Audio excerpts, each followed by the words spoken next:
Can you tell me who am I? Hello, my fear seekers. I'm your fear master. Some secrets are never meant to be uncovered, but curiosity sometimes takes us too far. Tonight I'll uncover stories where hidden truths alter lives forever.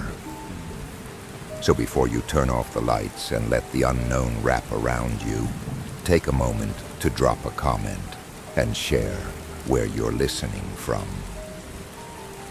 If you're enjoying the content, don't forget to like, subscribe, and hit the notification bell. And if you have a chilling story to share, send it to the email in the description. You might just be the next star of our tales. These are tonight's horror stories. As an adventurer, I've always been drawn to the thrill of discovery, the allure of uncharted territories, and the secrets buried in ancient ruins.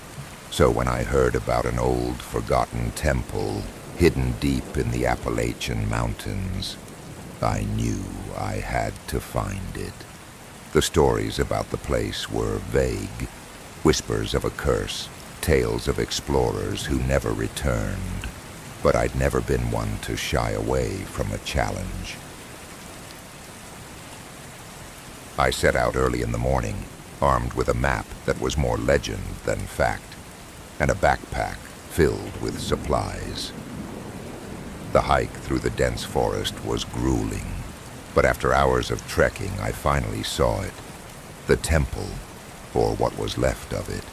The structure was partially collapsed, overgrown with vines, and shrouded in an eerie silence that made the hairs on the back of my neck stand up. The entrance was marked by weathered stone carvings, their meanings long lost to time. As I stepped inside, the temperature seemed to drop, and the light from the entrance quickly faded into the shadows. My flashlight cast long, flickering beams across the walls, revealing more carvings, scenes of rituals, offerings, and something else, something darker. Ignoring the uneasy feeling in my gut, I ventured deeper into the temple. The air was thick with the scent of damp earth and decay, and the floor beneath my boots felt unstable, as if it could give way at any moment. I reached what appeared to be the central chamber, dominated by a large stone altar. The altar was covered in dust, but something about it drew me closer. As I approached, I noticed a small, ornate box resting on the altar. It was intricately carved with symbols that I couldn't quite decipher. Without thinking, I reached out and opened the box. Inside, there was a small, ancient artifact, a stone amulet, worn smooth by time. The moment I touched it, the air around me seemed to shift. The shadows deepened, and a low, ominous rumble echoed through the chamber.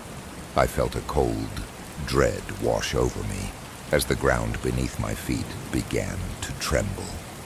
I realized, too late, that I had triggered something that had been lying dormant for centuries.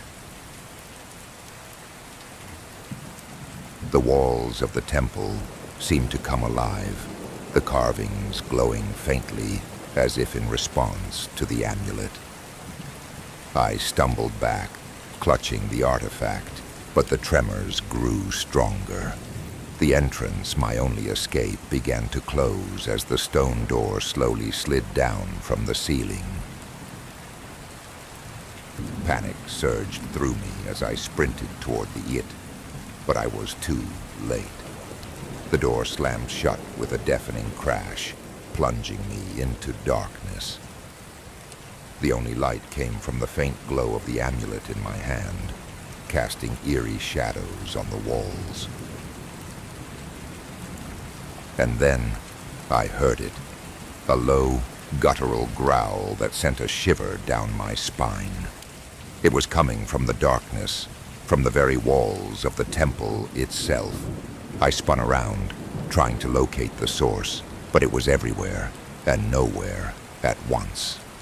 The curse had awakened, and I was trapped inside with whatever ancient evil I had unleashed.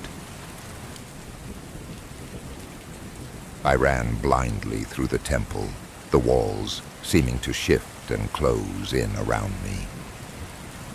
The growling grew louder, more insistent, as if it was right behind me.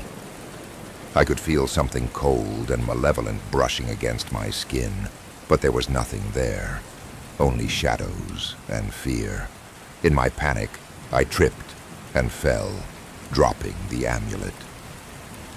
The growling stopped abruptly, replaced by a chilling silence. I scrambled to my feet, my heart pounding, and picked up the amulet. The moment I touched it, the growling returned, louder and more vicious. Realizing the connection, I knew what I had to do.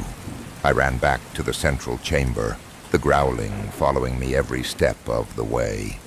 With trembling hands, I placed the amulet back in the box and closed the lid. The moment the lid shut, the ground stopped shaking, and the growling ceased. The walls returned to their lifeless state, and the eerie glow faded.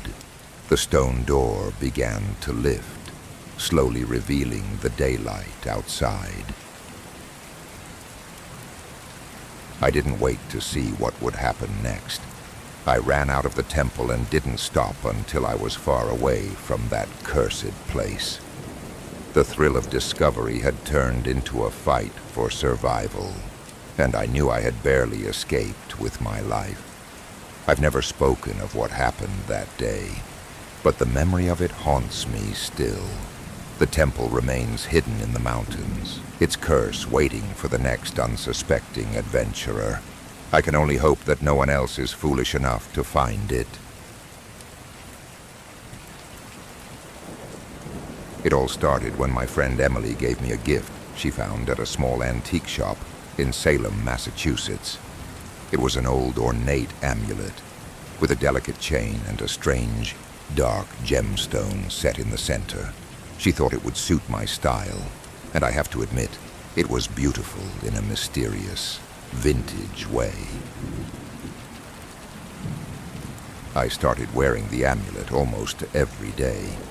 At first, nothing seemed out of the ordinary. It felt like a lucky charm, and I even joked with Emily that it might bring me good fortune. But soon, things started to change. Small, unsettling things that I couldn't quite explain. The first incident happened a few days after I began wearing the amulet.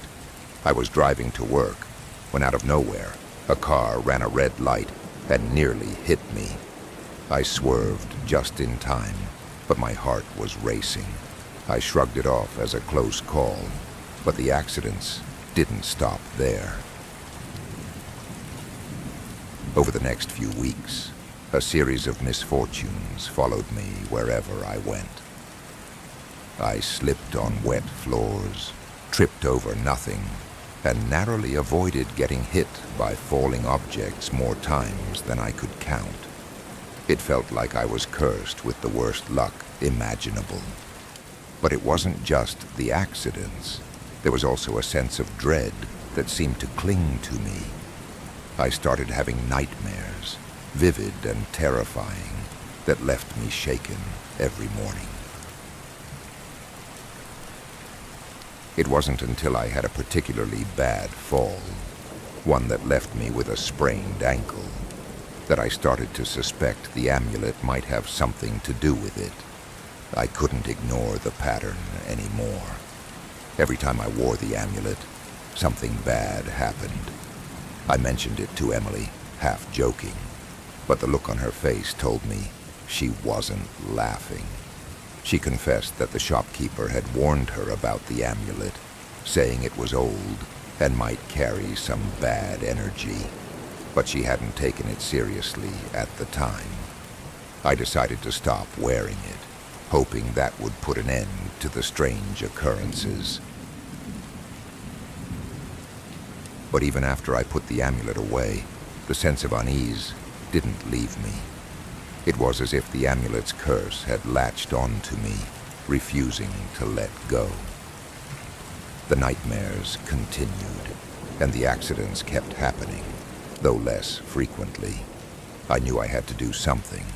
I did some research and found a local historian who specialized in antique objects and their histories.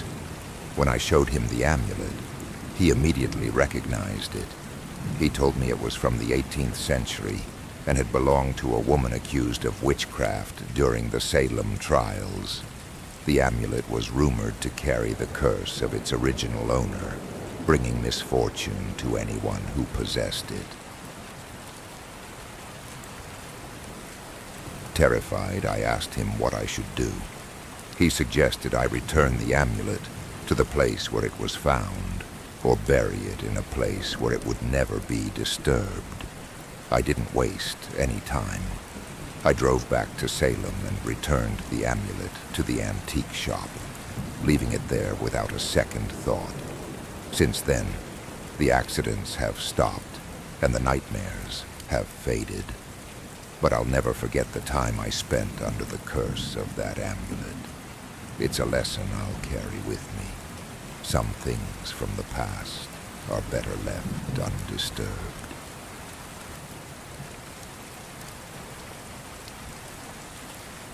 I've always enjoyed the charm of small, out-of-the-way places. There's something about the quiet, the sense of being away from it all, that appeals to me. So when I found myself on a road trip through New England, I decided to stay at a quaint bed and breakfast I stumbled upon in a small, picturesque town. It was the kind of place that looked like it had been plucked straight out of a postcard. White picket fence, blooming flowers in the garden, and a cozy, welcoming vibe. The owner, an elderly woman named Mrs. Thompson, greeted me warmly at the door. She had a kind face, the kind that put you at ease instantly. She showed me to my room, a charming little space on the second floor with a view of the town's main street. Everything seemed perfect, almost too perfect. That night, after a delicious home-cooked meal, I retired to my room, looking forward to a peaceful night's sleep. But as I settled into bed, I noticed something odd. The air felt thick, heavy, as if the room was holding its breath. I shrugged it off as exhaustion from the long drive and tried to sleep. It wasn't long before the strange noises started. At first it was just a faint creaking, like old wood settling, but then it grew louder. Footsteps, slow and deliberate, pacing back and forth outside my door. I sat up, listening intently, but when I opened the door to check, the hallway was empty. The house was silent, as if the sounds had never been there at all. I told myself it was just an old house making old house noises and went back to bed. But sleep didn't come easily. The air seemed to grow colder, and I couldn't shake the feeling that I wasn't alone. I could hear faint whispers, almost inaudible, but just enough to send a chill down my spine. I tried to ignore it, pulling the covers up to my chin, but the sense of unease only grew. Just as I was drifting off, I heard it. Laughter, soft and eerie, coming from the room next to mine. It was the kind of laughter that made the hairs on the back of your neck stand up, not from joy, but from something far more sinister. My heart pounded in my chest as I listened, frozen in place. The laughter continued, echoing through the walls, and then As suddenly as it had started, it stopped. I didn't sleep much that night. The next morning, I decided to mention the strange noises to Mrs. Thompson. She seemed surprised, but there was a flicker of something in her eyes. Something like fear.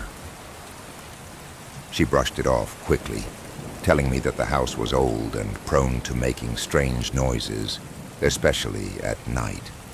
But there was something in her tone that made me uneasy, as if she wasn't telling me everything. I spent the day exploring the town, trying to shake off the feeling that had settled over me, but it lingered, a constant weight in the back of my mind. When I returned to the B&B that evening, I felt a sense of dread, like I was walking into a trap. But I convinced myself I was being ridiculous. After all, it was just an old house, and old houses made noises. That night, the atmosphere in the house felt even more oppressive. The air was thick, almost suffocating, and the temperature had dropped noticeably. As I lay in bed, the whispers started again, this time clearer, like a conversation happening just out of reach. I strained to hear, but the words were just beyond comprehension. Then, the laughter returned, louder and more menacing than before. It echoed through the room, surrounding me, and I could feel the walls closing in. My pulse raced as I realized that whatever was happening wasn't just my imagination. Something was in the house with me, something that didn't want me there. I decided I had to leave, and I had to leave now. I grabbed my bag and rushed to the door, but when I reached for the doorknob, it was ice cold to the touch. The door wouldn't budge, as if it had been locked from the outside. Panic set in as I pulled and tugged, desperate to escape, but it was no use. The whispers grew louder, closer, and the laughter rang in my ears. Just when I thought I was trapped for good, the door flew open on its own. I didn't waste a second. I bolted down the stairs, nearly tripping in my haste, and ran out into the cold night air. The house loomed behind me, dark and silent, but I could still feel its presence, watching me, urging me to come back inside. I didn't stop running until I was safely in my car, the engine roaring to life as I sped away from that cursed place.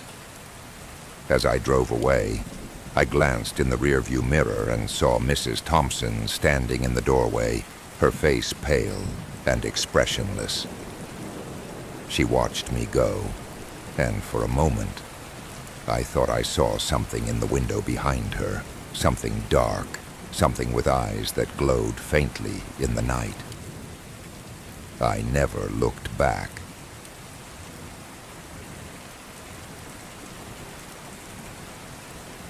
I've always had a deep connection with nature, which is why I often find myself venturing into the most remote and untouched places, far from the distractions of modern life. This time, I had decided to explore the dense forests of the Pacific Northwest, a place known for its towering trees, mist-covered mountains, and the mysterious aura that seemed to permeate the very air. I was looking for solitude, for an escape. But what I found was something far more terrifying. I'd been hiking for days, navigating through thick underbrush and ancient trees that seemed to whisper secrets as the wind passed through their branches. The deeper I went, the more the forest felt alive, as if it were watching me, waiting. The feeling was unsettling, but I brushed it off, telling myself it was just the isolation getting to me. On the fourth day, I stumbled upon something strange. The trees opened up into a small clearing, and in the center stood a circle of stones, arranged in a pattern that seemed too deliberate to be natural. The stones were weathered, covered in moss and lichen, but their placement was precise, almost ritualistic. As I approached, I felt a chill run down my spine. There was something wrong with this place, something ancient and malevolent. Ignoring the uneasy feeling in my gut, I crossed the clearing and continued on my way. But no matter how far I walked, I kept finding myself back at the stone circle. It was as if the forest was playing tricks on me, trapping me within its depths. My compass spun uselessly in my hand, and the sun seemed to hang motionless in the sky, casting long, eerie shadows across the ground. Panic began to set in as I realized I was lost, truly lost. I had been in challenging situations before, but this was different. The forest was not just a place. It was a presence, a living entity that did not want me to leave. As night fell, I decided to make camp near the stone circle, hoping that with rest, I could find my way out in the morning. But sleep did not come easily. The forest was unnaturally quiet. The usual sounds of the night, crickets, owls, the rustling of leaves, were absent. It was a silence so profound, it was almost suffocating.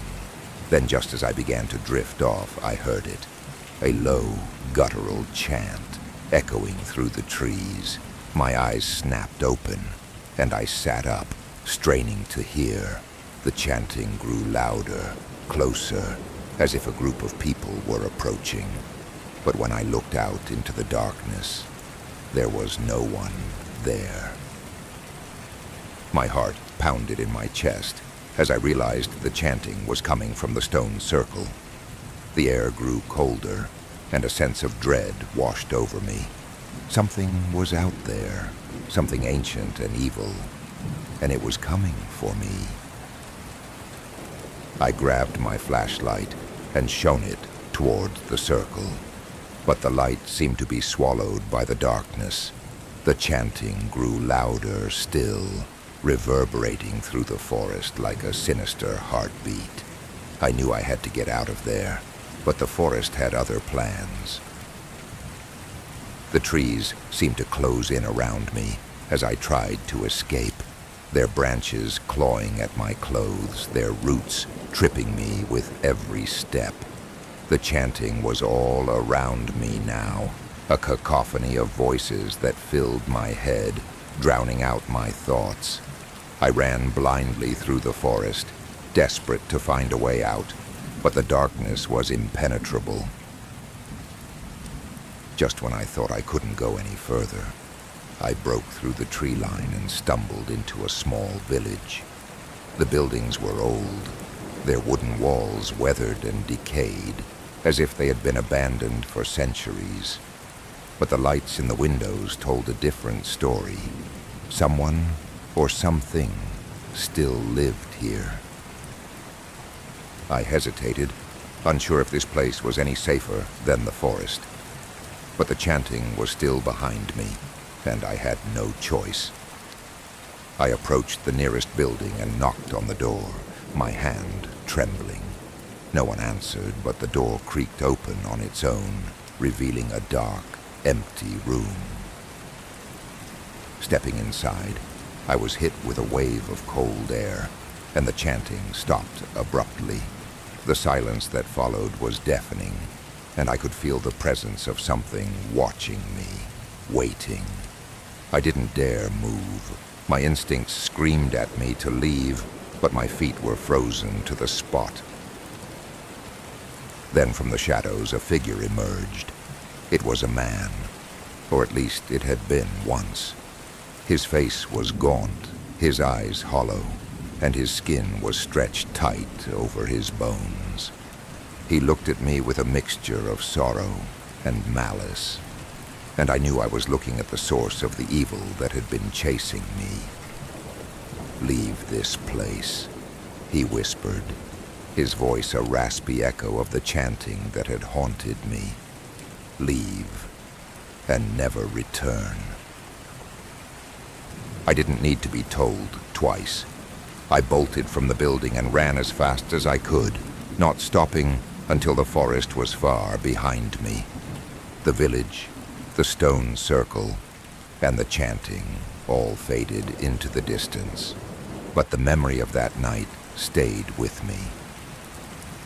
I don't know what that man was or what cursed the village and the forest around it, but I never went back to find out. Some things are best left undisturbed, and some places are meant to be forgotten.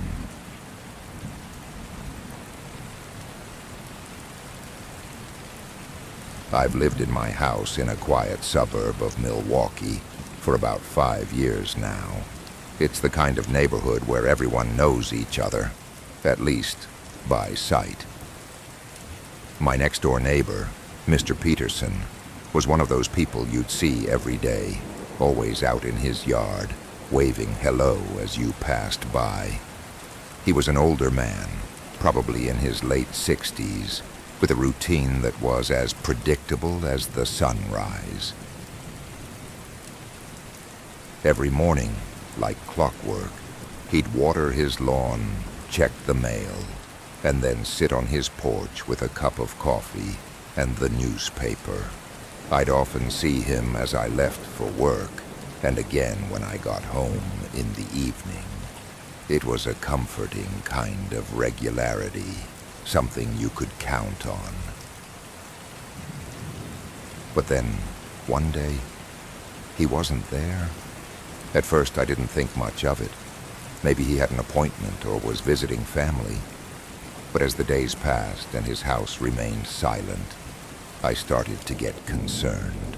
His lawn, usually immaculate, began to grow wild. The mail piled up in his mailbox, untouched. Something wasn't right. After a week, I decided to knock on his door. There was no answer. I peered through the windows, but everything looked normal inside. No sign of a struggle, nothing out of place. It was like he had just vanished. I asked some of the other neighbors if they had seen him, but no one had. They were as puzzled as I was. Mr. Peterson was the type who would have told someone if he was going away. He didn't just disappear without a word. As the days turned into weeks, I couldn't shake the feeling that something strange had happened.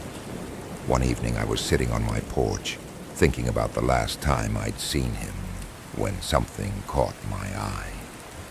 There was a shadow on the side of his house right by the front door. At first I thought it was just the way the light was hitting the house. But the more I looked, the more I realized it wasn't just a shadow. It was a shape, a human shape. I got up and walked over to get a closer look. The shadow was still there, unmoving. It was like someone was standing right in front of the door, but when I looked around, there was no one there. My heart started to race. I reached out to touch the spot on the wall where the shadow fell, but as soon as my hand got close, it vanished. I stepped back, trying to make sense of what I had just seen. I didn't believe in ghosts or anything like that, but this was beyond explanation. I couldn't shake the feeling that the shadow had something to do with Mr. Peterson's disappearance.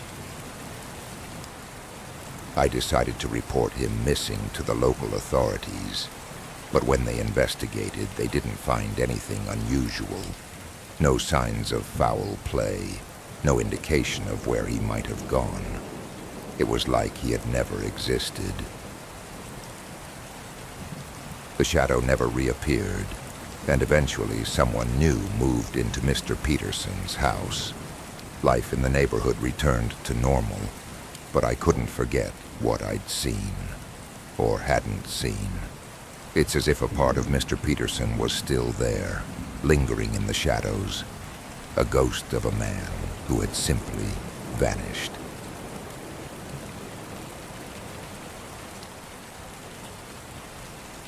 I've always been an outdoor enthusiast, drawn to the serenity of the wilderness. The dense forests of northern Maine had always been my favorite place to escape, a refuge from the noise and chaos of city life. So when I had the chance to take a solo hiking trip, I didn't hesitate. The air was crisp, the sky a clear blue, and the trail ahead promised solitude and peace. I had been hiking for most of the day, enjoying the tranquility and the sounds of nature, when I came across something that made me stop in my tracks. Deep in the woods, just off the trail, I saw it, a circle of ancient stones, partially hidden by overgrown brush and moss.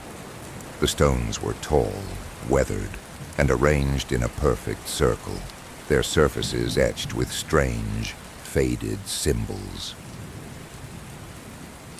Curiosity got the better of me, and I left the trail to take a closer look.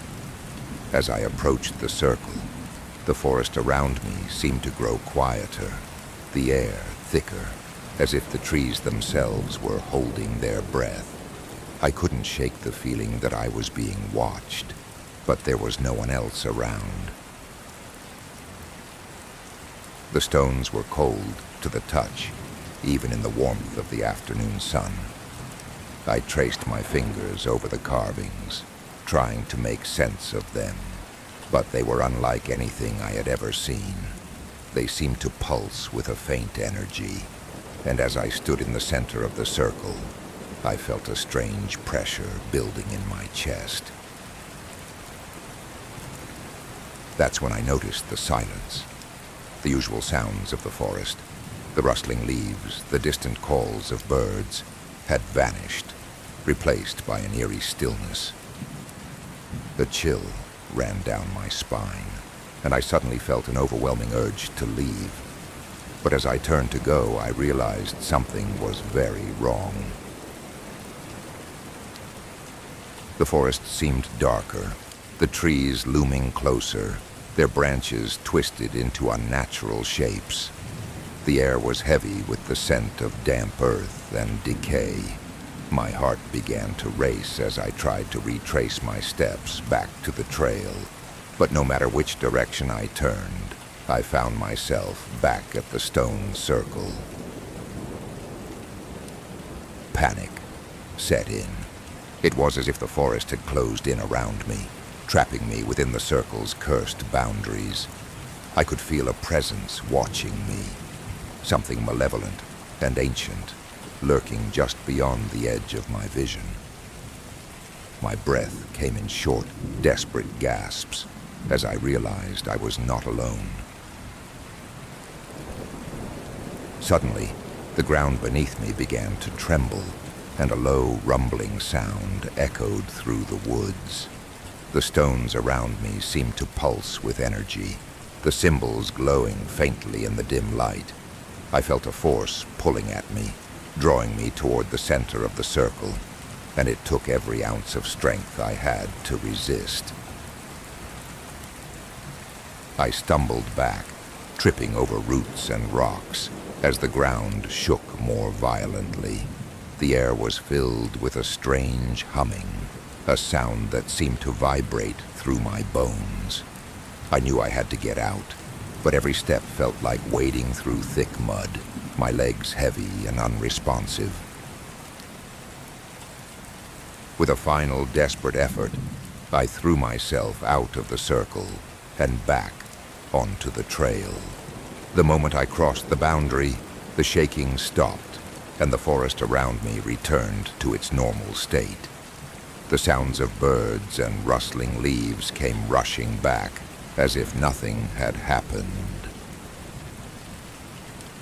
I didn't look back. I ran as fast as I could down the trail, my heart pounding in my chest, not stopping until I reached the safety of my car. Even then, the memory of that place haunted me, the feeling of being trapped and watched by something unseen. I never went back to those woods, and I've avoided any mention of stone circles or ancient rituals ever since. Whatever I encountered that day was beyond my understanding. But I know one thing for sure. Some places are meant to be left undisturbed.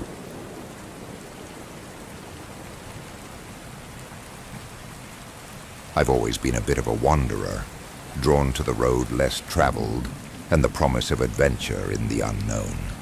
It was during one of these solo trips that I stumbled upon a small remote village tucked away in the mountains of Appalachia. The village wasn't on any map I had, which only fueled my curiosity. With the sun setting and the day's journey taking its toll, I decided to stop and rest for the night. The village seemed frozen in time, with old wooden houses lining the narrow streets and a church steeple poking out above the treetops. As I walked through the quiet streets, I couldn't shake the feeling that something was off. There were no people around, no signs of life, and yet the place didn't feel abandoned. It felt watched.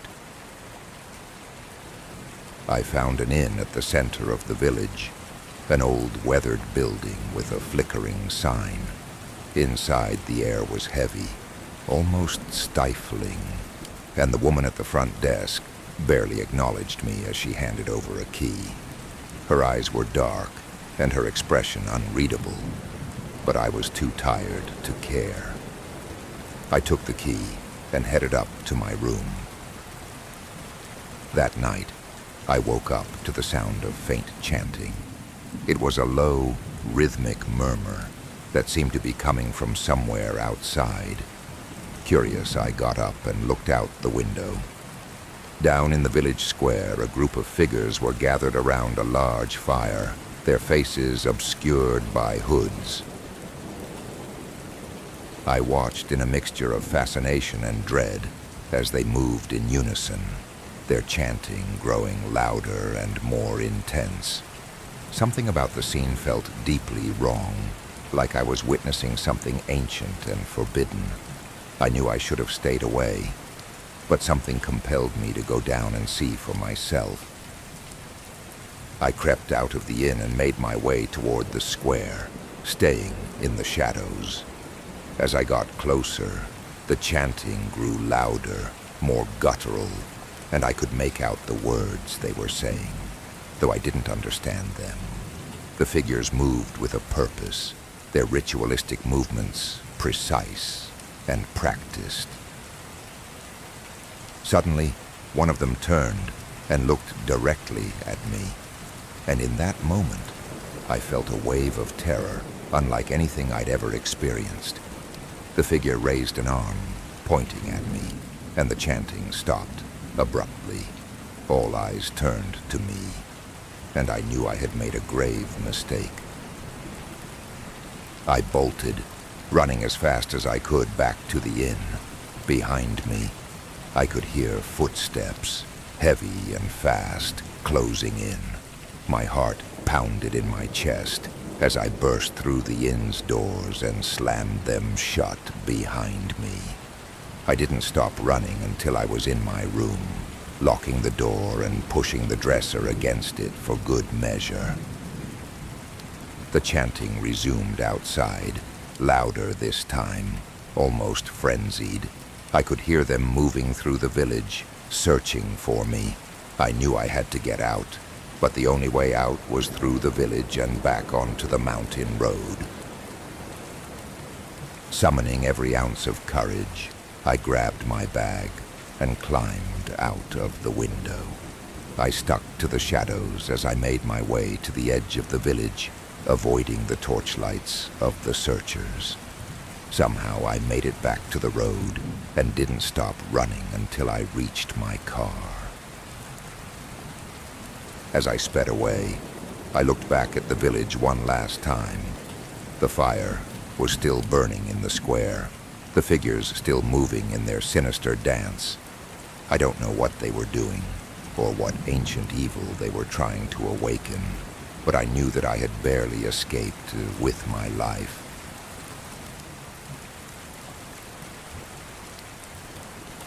Sailing had always been my greatest love. The open sea, the endless horizon, and the sense of freedom that came with it were unmatched. I had been a sailor for years, navigating the waters off the coast of New England, often taking solo voyages to clear my head and escape the pressures of life on land. But nothing could have prepared me for what I encountered on one fateful night. It was late September, and I was on a solo trip, enjoying the calm waters under a full moon. The sea was unusually still, the kind of eerie calm that makes you feel like something is about to happen. I was about 50 miles off the coast, with no other ships in sight, when I noticed a faint glow on the horizon. At first I thought it might be another vessel, but as I got closer, I realized it was something else entirely. A ship, larger than any I had ever seen, was drifting silently across the water. Its sails were torn, flapping listlessly in the breeze, and its once proud hull was covered in barnacles and seaweed, as if it had been adrift for centuries. There were no lights on board, except for the faint glow emanating from the windows of the captain's quarters. Curiosity got the better of me, and I decided to investigate. I maneuvered my boat closer, cutting the engine as I approached the ghostly vessel. As I neared, I could see that the ship was indeed abandoned, at least by the living. There was an eerie stillness about it, the kind that makes the hair on the back of your neck stand up. I tied my boat to the ship's side and climbed aboard, my footsteps echoing loudly in the silence. The deck was littered with debris, broken barrels, rotting ropes, and fragments of old crates. The air was thick with the smell of salt and decay. I made my way cautiously toward the captain's quarters, where the faint light still flickered. As I reached the door, I hesitated. Something deep inside me was screaming to turn back, to leave this cursed ship and never look back. But I pushed the feeling aside and opened the door. The room was dimly lit by a single, flickering lantern hanging from the ceiling. Dust covered every surface and cobwebs hung in the corners. The air was cold, unnaturally so, and it smelled of something old, something that had been rotting for a long time. I stepped inside, my eyes scanning the room for any sign of life or death. And then I heard it. Laughter. Soft, eerie laughter that seemed to come from everywhere and nowhere at once. My blood ran cold as the sound echoed around me, bouncing off the walls in a way that made it impossible to tell where it was coming from. I spun around, expecting to see someone or something, but the room was empty. The laughter grew louder, more sinister, and I felt a chill run down my spine. It was as if the ship itself was mocking me, daring me to go further. I tried to leave, but the door wouldn't budge. Panic set in as I pulled at the handle, my heart pounding in my chest. The laughter grew louder still, and I could feel a presence in the room with me, something unseen but very much there.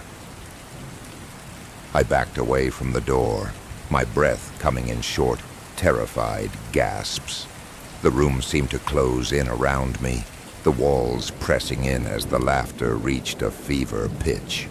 I could hear footsteps now, slow and deliberate, echoing through the corridors of the ship. They were coming closer, and I knew I had to get out, now. In a desperate bid for escape, I ran to the nearest window and smashed it with my elbow. The glass shattered, and I scrambled through the opening, cutting my hands on the jagged edges. I didn't care. I just needed to get away.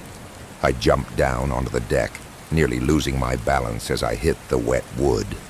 The footsteps were right behind me now, but I didn't dare look back. I ran to the side of the ship and leapt over the railing, plunging into the cold, dark water below. The shock of the icy water took my breath away, but I forced myself to swim, kicking as hard as I could to put distance between myself and the ghostly vessel. When I finally dared to look back, the ship was gone, vanished into the night, as if it had never been there at all. My boat was still tied to nothing, bobbing gently in the water.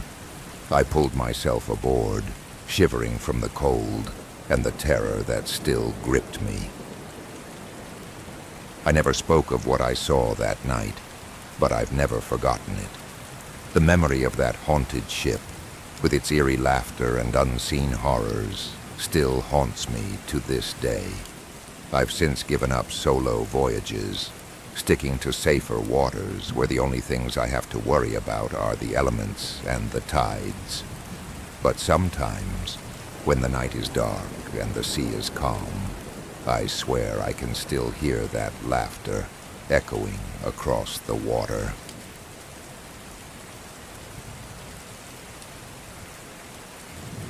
As a musician, I've always been attuned to the subtle nuances of sound. Every creak, every whisper of wind, every distant murmur. It all forms the backdrop to the melodies I create. So when I moved into a small old apartment in the heart of New Orleans, I was enchanted by the place's charm. The high ceilings, the creaky wooden floors, and the history embedded in every corner seemed like the perfect environment to inspire my music. But from the very first night, I knew something was off.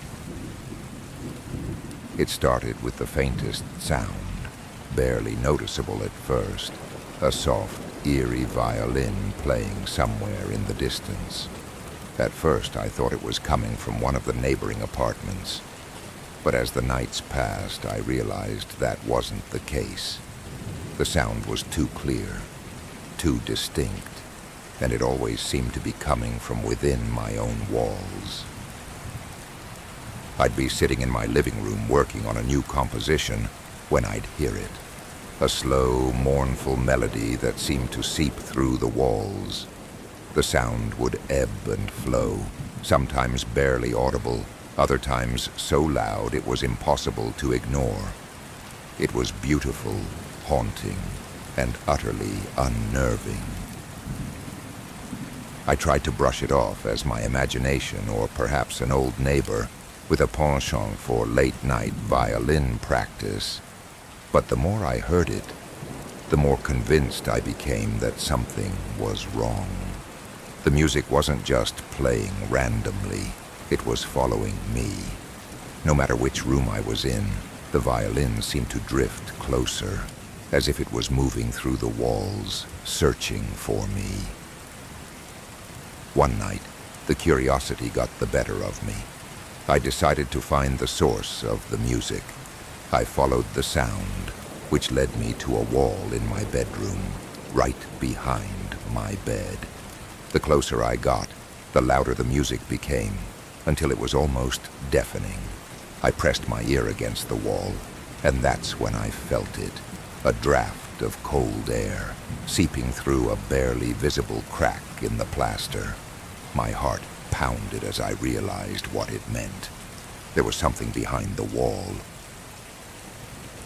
With a mixture of fear and determination, I grabbed a hammer and began chipping away at the plaster. The music grew louder with each strike, almost as if the violinist was urging me on. After what felt like an eternity, I broke through the wall, revealing a small, hidden room. The room was dark, lit only by the faint glow of the streetlights filtering through the cracks. Dust hung heavy in the air, and the smell of old wood and mildew filled my nostrils. In the center of the room was an old violin lying on a dusty chair, its strings still vibrating with the last notes of the ghostly melody. I stepped into the room and the temperature dropped sharply. The air felt thick, oppressive, as if the very walls were closing in on me. I reached out to touch the violin, but before I could, the music stopped. The silence that followed was deafening, pressing in on me from all sides. And then I heard it, a whisper, so faint I almost missed it. Leave. The word sent a chill down my spine. I spun around, expecting to see someone standing in the shadows, but the room was empty. The walls seemed to pulse with an unseen energy, and the darkness felt alive, as if it was watching me, waiting for me to make a move. I didn't wait to find out what would happen next. I backed out of the room, my heart racing, and sealed the hole in the wall as quickly as I could. The moment the last piece of plaster was in place, the oppressive feeling lifted, and the temperature in the room returned to normal. I never heard the violin again after that night. The apartment seemed to return to its quiet, peaceful state, but I couldn't shake the feeling that something was still there, lurking behind the walls. I moved out a few months later, unable to live with the constant unease. I never told anyone about what happened, not fully. But the memory of that ghostly music, of the hidden room and the cold, whispering voice, haunts me to this day. Sometimes, when I'm playing my violin late at night, I swear I can hear that same melody, faint and distant, as if it's calling to me from somewhere beyond.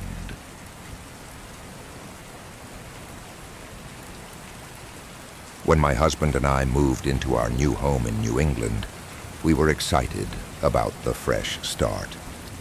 The house was an old Victorian, built in the late 1800s, full of charm and character.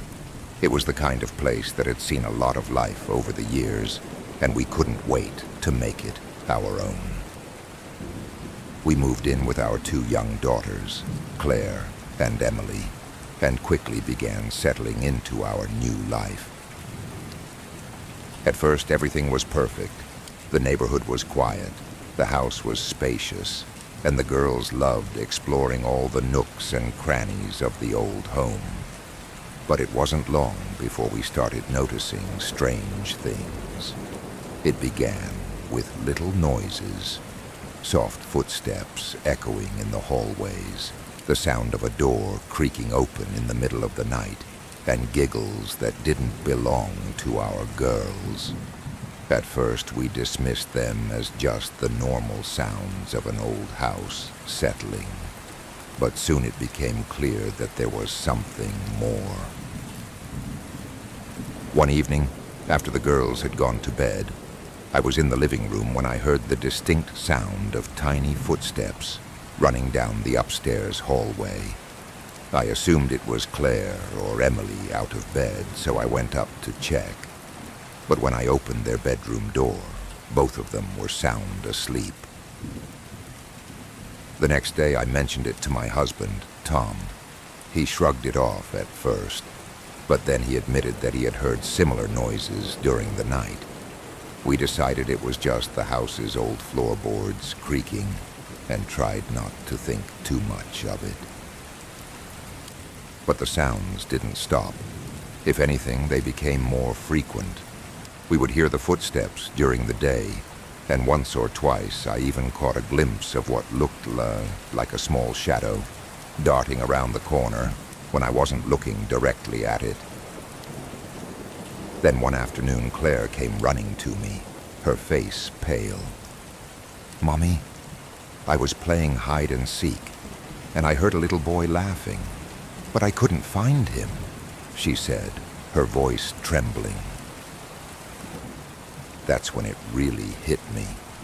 There was something, or someone, else in the house with us. We did some research and discovered that a boy had lived in the house many years ago. He had tragically died at a young age in an accident. It was said that his spirit never left the house and that he still enjoyed playing, even after death. Realizing we were dealing with a child's spirit was unsettling, but at the same time it was strangely comforting. The footsteps, the giggles, they were never malicious. It was like the boy was just trying to play with us. We decided to acknowledge him. Tom and I started talking to the boy, telling him when it was time to settle down for the night, and letting him know we understood he was there. After that, the noises became less frequent, almost as if he was happy to be recognized and included. Life in the old Victorian continued, and we learned to live with our ghostly companion. Every now and then we'd still hear the faint sound of footsteps, or a door would creak open by itself, but it no longer frightened us. We knew it was just the boy, playing hide and seek, as he always had. I've always been a fan of exploring old houses, the ones that have been standing for over a century, with creaky floorboards and stories hidden within their walls. So when I moved to a small town in New Hampshire, I was thrilled to discover that my new home had a history that dated back to the early 1900s.